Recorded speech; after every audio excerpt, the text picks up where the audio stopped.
breakdown of Sean Brady versus Leon Edwards, where he did the mounted guillotine. So he lands in half guard from here, and Leon Edwards gets like an underhook from here. He's going to cross face him, and then he kind of goes over a little bit. But what he does from here is, to avoid Leon Edwards to bounce up, is he underhooks the leg and kind of leans over him here. So the underhook gets negated from here.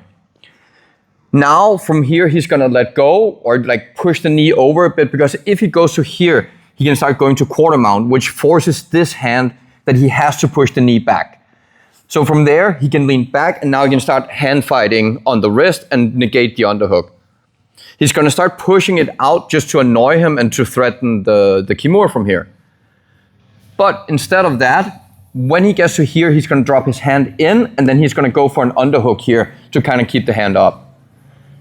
Again, he's gonna pop his hand up, go from here, and when Leon Edwards pushes and goes to his side because he doesn't want to get mounted, he's gonna go here and get up to his side, because now his head is off the ground and he can start leaning on his head. So when we turn around from here, when he is up on the side here, he's gonna start dropping his arm deep inside from here. On the other side, he's just gonna open a wide underhook, because from here, if he makes a mistake with the legs and moves them, I can start stepping up and step into mount. But instead from here, what Leon does is he starts pushing with this hand on the hip because he wants to get him away. But what's gonna happen from here is he leaves his head open. So Sean opens his hip up, swings in, and then he's gonna drop down to his head here. And already from there, he's like putting a lot of pressure on his head, so he's trying to choke him from here. But what he does on the other side with the underhook is when he drops down to here, he's just sitting on his head and walking this up. Because from here, he can open his chest up and then come in and grab. And when he starts to lean over here, he can push, lift his hip up, and then come around, and then from there, he can start doing the guillotine from mount.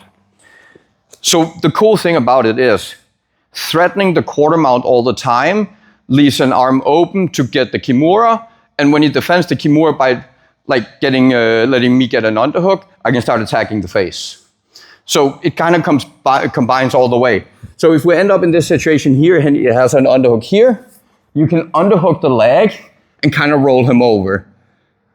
Step up and threaten there, open elbow, come in, and then when he starts moving to the side because he wants to trap my knee here, I can just lean over him and drop onto his face from here.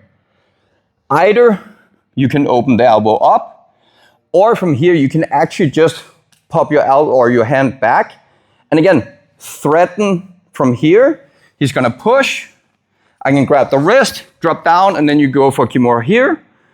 Or when I push back here, again, there. Now again, he leaves his head open, come up, and drop down. To get a reaction again, because if I just stay here, I can't really get my hand underneath the chin, because he's just gonna defend from here with the other hand or whatever it is. But again, if I open the elbow up and I start moving up from here, he's gonna try and eat my knee there, and then he's gonna roll to the side because he doesn't want me to mount. There. Open my hip up, and then from here, I'm gonna start dropping onto his head. Open my chest up, catch, knee up, drop down, and then from here, you can finish the guillotine from there.